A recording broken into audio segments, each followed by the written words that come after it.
Welcome to SN Classes YouTube channel. For regular update, like and subscribe our channel. Hello students, good morning. आपने पिछले class में ये देखा था, इसके लेक्चर वाले में ऑस्मोटिक प्रेशर के बारे में। ठीक है, तो कॉलिगेटिव प्रॉपर्टीज़ में 4 प्रॉपर्टीज़ आ रहा था। फर्स्ट में था relative lowering of vapour pressure, second depression in freezing point, third वहाँ पर बता दिया था osmotic pressure.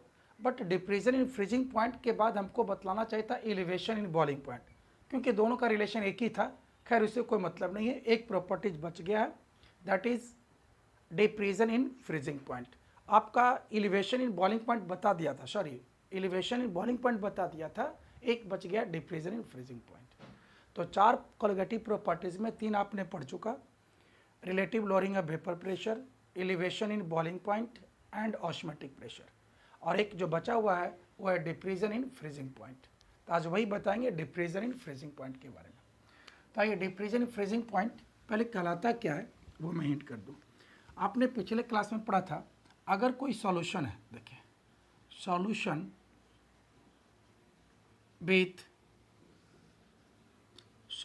With non volatile solute,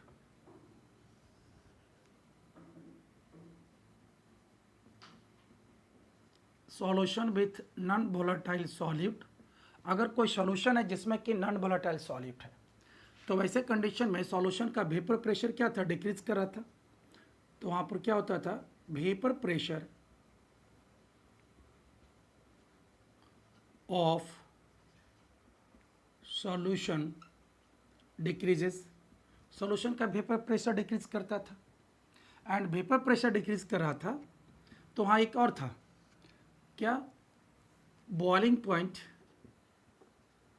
क्योंकि वेपर प्रेशर बॉइलिंग पॉइंट में कैसा रिलेशन है, इन्वर्सली का। जिसका बॉइलिंग पॉइंट ज़्यादा है ना, जिसका बॉइलिंग पॉइंट ज़्यादा होगा उसका वेपर प्रेशर कम होगा। तो वहाँ पर क्या था, वेपर प्रेशर डिक्रीज कर रहा है, इसका मतलब boiling point of solution increases, boiling point of solution increases. Solution का बॉइलिंग पॉइंट इंक्रीज करता था, जिसको आपने पढ़ा था एलिवेशन इन बॉइलिंग पॉइंट में, और ये पढ़ा था डिप्रीजन इन फ्रीजिंग पॉइंट में, और एक और आता है freezing point of solution decreases. आज इसी के बारे में पढ़ना है। ठीक है, देखिए क्या बोल रहे हैं ना, कि जब किसी सॉल्यूशन में नॉन वोलेटाइल सॉल्यूट रहेगा तो वहाँ पर उस सॉल्यूशन का वेपर प्रेशर डिक्रीज करेगा, और वेपर प्रेशर डिक्रीज कर रहा था तो सॉल्यूशन का बॉइलिंग पॉइंट क्या इंक्रीज कर गया था, और सॉल्यूशन का बॉइलिंग पॉइंट इंक्रीज किया था, तो यही हम लोग पढ़े थे एलिवेशन इन बॉइलिंग पॉइंट के अंतर्गत।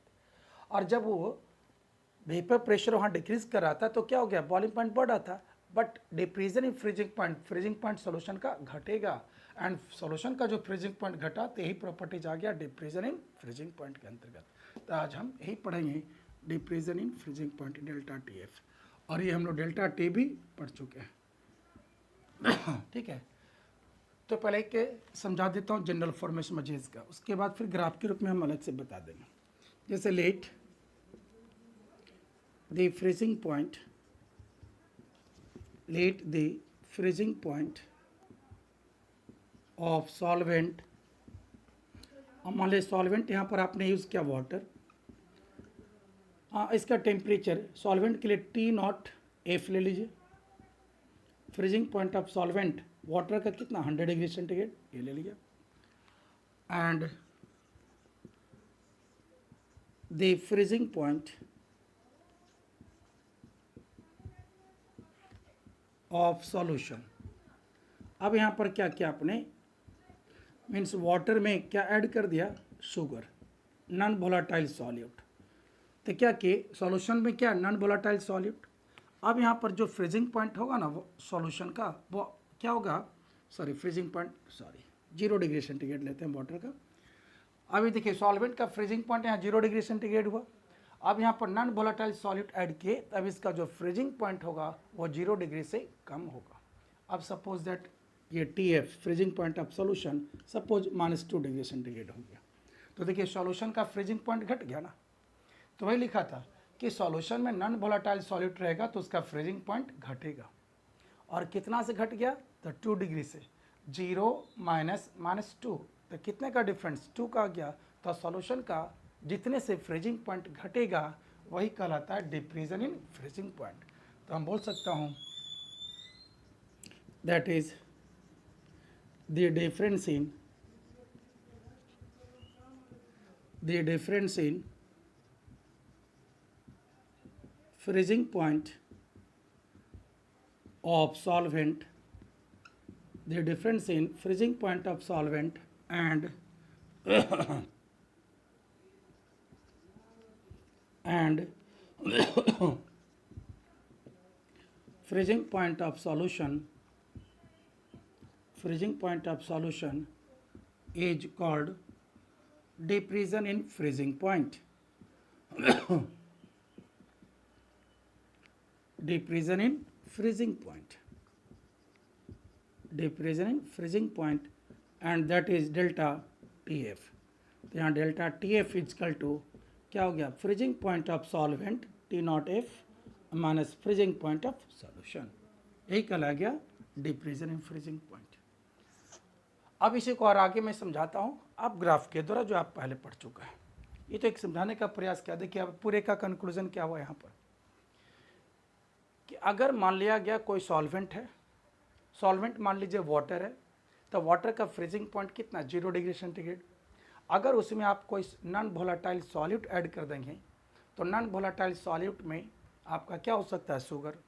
तो जब शुगर ऐड कर दिए तो उसका वहाँ पर सॉल्यूशन का फ्रीजिंग पॉइंट डिक्रीज करेगा, और जितना से फ्रीजिंग पॉइंट डिक्रीज किया ना वही कहलाएगा डिप्रेशन इन फ्रीजिंग पॉइंट। ठीक है, तो यहाँ पर देखिए कितना से डिक्रीज किया, -2 हो गया।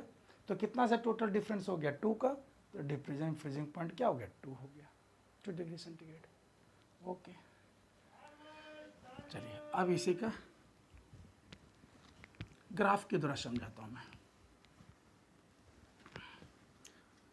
पहले समझिए फ्रीजिंग पॉइंट क्या कहलाता है, तब ग्राफ के रूप में फिर देखेंगे। पहले फ्रीजिंग पॉइंट का डिफिनेशन देखिए।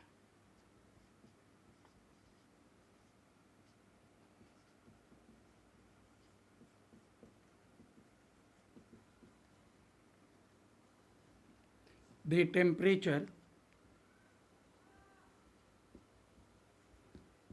at which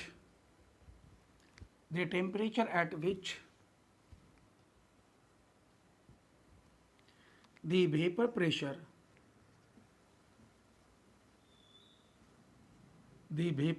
of liquid becomes equal to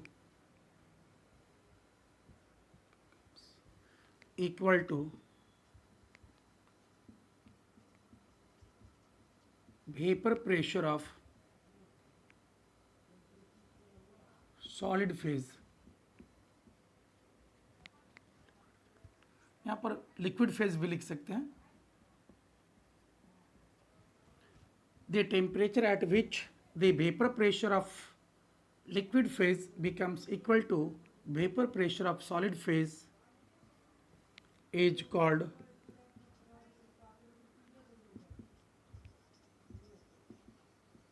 freezing point। ठीक है, इज कॉल्ड फ्रीजिंग पॉइंट। चलिए अब इसका देखिए ग्राफ के रूप में, कैसे यहाँ पर इसका ग्राफ लेंगे, एक बना रहा हूँ, आप समझिएगा। आपको पहले ये बता चुका था मैं। देखिए ये वेपर प्रेशर लिया इधर, और इधर आपने टेम्परेचर को लिया।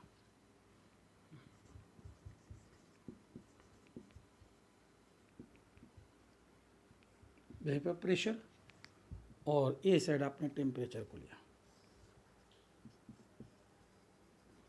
तो ये टेम्परेचर हो गया। अब इसमें vapour pressure of pure solvent is always greater than vapour pressure of solution. ये तो हमको मालूम है कि सॉल्वेंट का वेपर प्रेशर ज़्यादा होगा सॉल्यूशन से। तो देखिए ये सॉल्वेंट का दिखा रहा हूँ वेपर प्रेशर,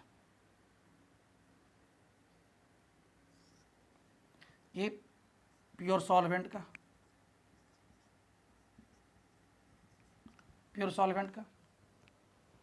और सॉल्यूशन का vapour pressure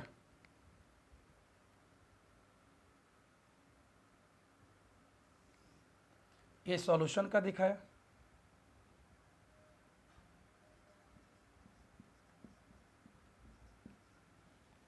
solution with non volatile solute. तो देखिए, तो यहाँ पर ये vapour pressure at a particular temperature, किसी पार्टिकुलर टेम्परेचर पर क्या है, सॉल्वेंट का वेपर प्रेशर ज़्यादा होगा सॉल्यूशन से, ये तो कन्फर्म है। अब यहाँ दिखा दीजिए vapour pressure of pure solvent का, सॉलिड सॉल्वेंट का।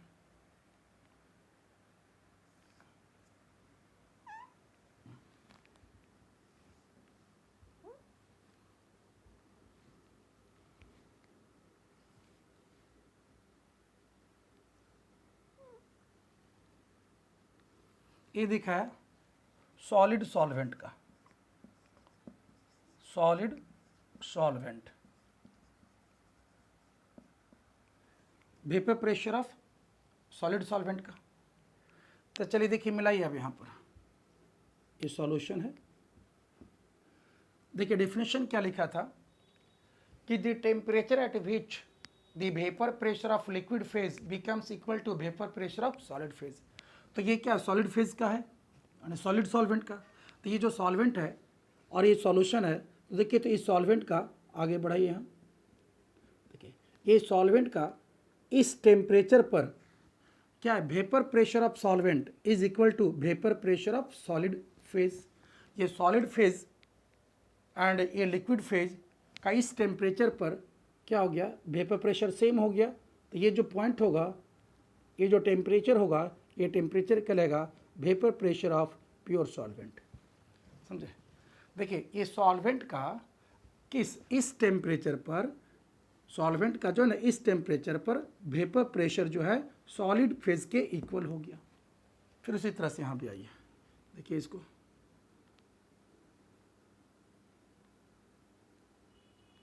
अब यहाँ पर देखिए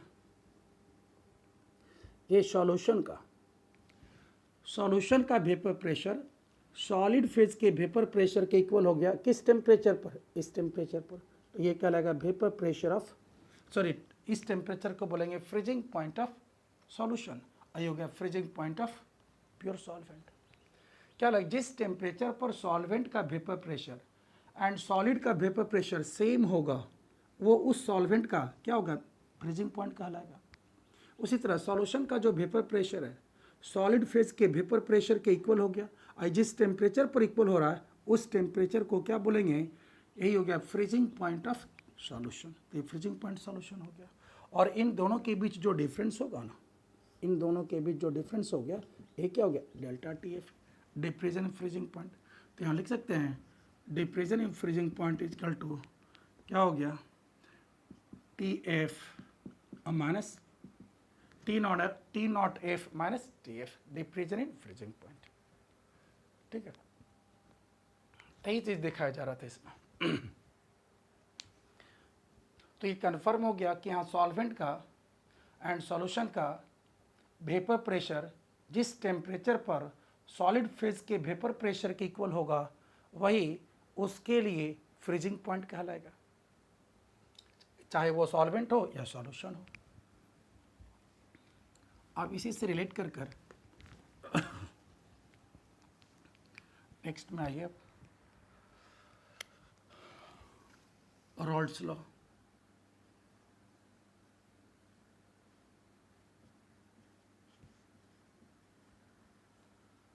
Raoult's law for diffusion in Raoult's law for diffusion in freezing point, delta TF। Raoult's law for diffusion in freezing point, ये क्या कहलाता है? The freezing point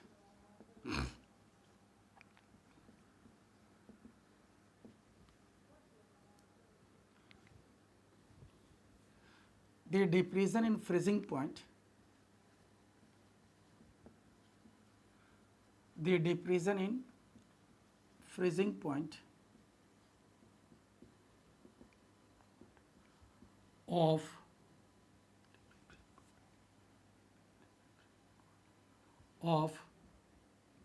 solution in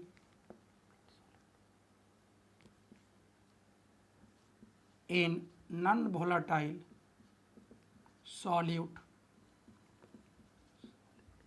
is directly proportional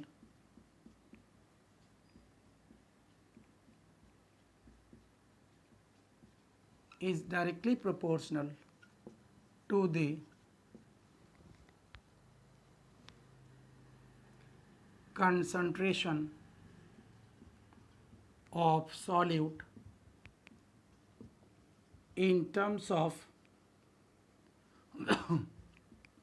molality.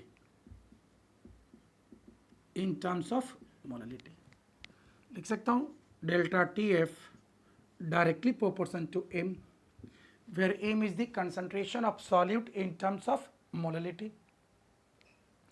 तो इसको आप ऐसे लिखेंगे, देखिए delta T F directly proportion to, and molality क्या होता है, number of mole of non volatile solute, number of mole of non-volatile solute by mass या weight of solvent in kilogram. तो फिर देखिए यहाँ पर ये प्रूव करना था क्या, delta T F directly proportion to number of mole of solute. तो बताया था कोलिगेटिव प्रॉपर्टी जो होता है कि वैसे प्रॉपर्टीज़ को बोलते हैं जो डिपेंड करता है number of particles of solute. हाँ, तो number of particles of solute independent of nature of particles of solute, वो कौन सा पार्टिकल्स आपने डाला है उस पर डिपेंड नहीं करेगा, कितना पार्टिकल्स प्रेजेंट है सॉल्यूशन में नॉन वोलेटाइल सॉल्यूट का, उस पर डिपेंड करेगा। तो देखिए तो यहाँ पर ये जो डेल्टा टी एफ है वो डायरेक्टली प्रोपोर्शन हो गया किसके, number of mole of solute का। इसका मतलब डेल्टा टी एफ कैसा हो गया, कोलिगेटिव प्रॉपर्टीज हो गया। ये भी प्रूफ हो गया कि डेल्टा टी एफ यहाँ क्या हो गया, कोलिगेटिव प्रॉपर्टीज। क्यों, क्योंकि ये डिपेंड करा है किस पर, number of mole of solute पर, number of particles of solute पर। ठीक है, चलिए इसको ऐसे भी लिख सकते हैं, delta T F is equal to constant यहाँ हो गया K F into M, where K F is constant called molal depression constant, molal depression constant.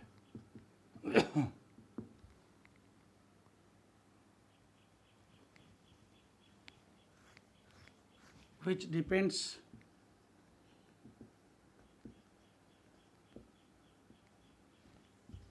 On solvent, और ये सॉल्वेंट पर डिपेंड करेगा।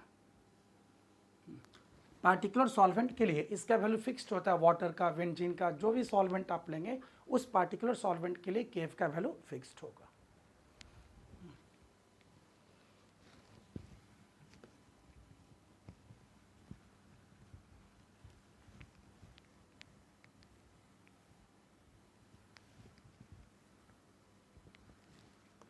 देखिए फिर यहाँ पर आप यूज कर सकते हैं delta T F is equal to K F into M.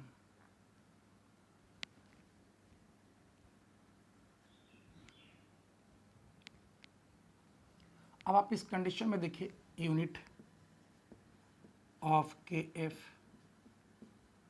इसका यूनिट क्या लिखिएगा, देखिए के एफ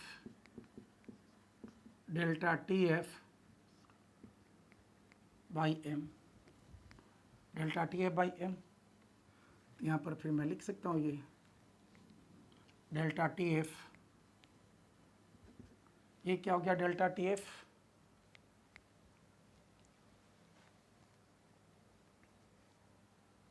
टेम्परेचर है, और टेम्परेचर यहाँ किस फॉर्म है, केल्विन। मोललिटी, मोललिटी क्या होता है, मोल पर किलोग्राम, ऊपर क्या हो जाएगा, किलोग्राम। इसको आप लिखेंगे केल्विन किलोग्राम पर मोल, केल्विन किलोग्राम पर मोल, केल्विन किलोग्राम पर मोल।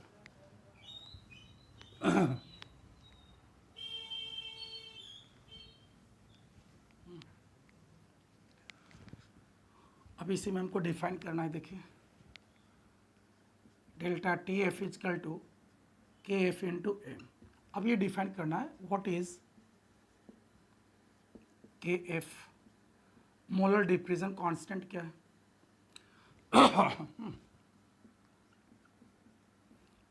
मोलर डिफ्यूजन कांस्टेंट,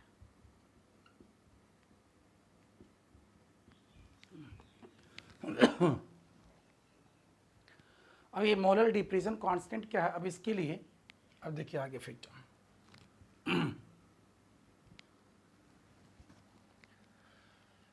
समझिए। सबसे पहले देखिए तो रिलेशन जो आपने देखा था ना, ये क्या था, delta T F is equal to K F into M. अगर यहाँ पर आप इफ एम इजकल टू 1 लेते हैं, देखिए तो क्या होगा, then delta T F is equal to K F.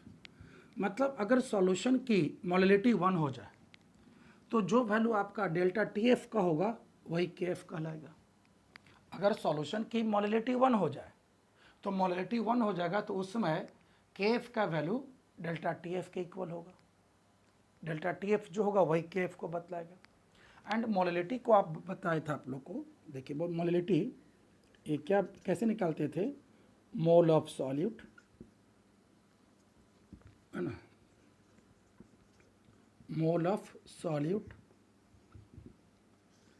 And weight of solvent, weight of solvent in kilogram.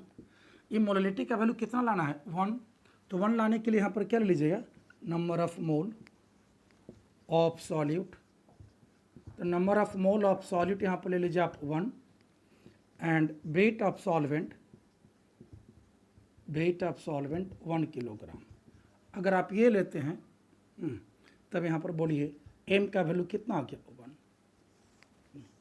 Molality 1 का मतलब क्या हो गया, मोलैलिटी 1 का मतलब हो गया कि जब 1 मोल सॉल्यूट को 1 किलोग्राम सॉल्वेंट में ऐड करेंगे तो सॉल्यूशन की मोलैलिटी कितना हो गया, 1। ये 1 ये भी 1, तो इसका वैल्यू क्या हो गया, 1। मतलब ये मोलैलिटी 1 का मतलब ये हो गया, देखिए कि आपने ये कोई सॉल्यूशन है, सॉरी ये सपोज दैट 1 किलोग्राम सॉल्वेंट है, सॉल्वेंट मान लीजिए वाटर है, 1 किलोग्राम सॉल्वेंट है, ठीक है, और इसमें 1 मोल सॉल्यूट ऐड कर दिया। अभी 1 मोल वाटर हुआ ना, ठीक है रहने दीजिए। तो वाटर का फ्रीजिंग पॉइंट क्या होता है, यहाँ क्या हो गया, फ्रीजिंग पॉइंट ऑफ H2O कितना हो गया, 0 डिग्री सेंटीग्रेड, ठीक है। अब आप क्या करिए, 1 किलोग्राम वाटर लिया, अब इसमें आप क्या कर दीजिए, वही कंडीशन है, 1 किलोग्राम वाटर है, सॉल्वेंट है, और इसमें 1 मोल मान लिया हमने यहाँ पर यूरिया डाल दिया या ग्लूकोज डाल दिया। तो बोलिए 1 किलोग्राम वाटर में 1 मोल यूरिया डालेंगे तो ये सॉल्यूशन जो बनेगा उस सॉल्यूशन की मोलैलिटी कितना हो गया, 1। हाँ, यानी सॉल्यूशन की मोलैलिटी 1 हो गया। तो इस समय अब ये जो सॉल्यूशन बना, ये सॉल्यूशन जो बना इसका फ्रीजिंग पॉइंट बोलिए कितना हो गया, फ्रीजिंग पॉइंट ऑफ सॉल्यूशन क्या हो जाएगा, 0 से तो कम जाएगा। पहले ये वाटर था यहाँ 0 डिग्री, अब इसमें यूरिया डाल दिए तो फ्रीजिंग पॉइंट अब क्या होगा, 0 से कम जाएगा, मान ले हो गया -0.65, ठीक है, 0.65। तो देखिए तो वाटर से यानी सॉल्वेंट से फ्रीजिंग पॉइंट सॉल्यूशन का घट गया। तो कितना से घटा, हमको क्या निकालना है, डेल्टा टी एफ। तो डेल्टा टी एफ क्या हो जाएगा, delta T F is equal to freezing point of solvent minus freezing point of solution 0.65 is equal to 0.65। तो क्या हो गया, डेल्टा टी एफ का वैल्यू निकल गया कि सॉल्यूशन का फ्रीजिंग पॉइंट कितना से घटा, तो 0.65 से, और डेल्टा टी एफ का जो वैल्यू होगा वही क्या हो गया, के एफ, और यही वैल्यू क्या हो गया इस सॉल्यूशन के लिए, इस सॉल्वेंट के लिए के एफ का वैल्यू हो गया। यहाँ जो सॉल्वेंट यूज़ किया उस सॉल्वेंट के लिए के एफ का वैल्यू हो जाएगा, समझे। तो यही चीज़ यहाँ पर बताने का प्रयास किया। इसको ऐसा कर दीजिए, यहाँ पर 5 कर दीजिए, 5 6। एक्सपेरिमेंटल डाटा तब सही हो जाएगा। तो क्या देखे कि 1 किलोग्राम वाटर में 1 मोल यूरिया को डाला तो सॉल्यूशन का फ्रीजिंग पॉइंट कितना से घट गया, 0.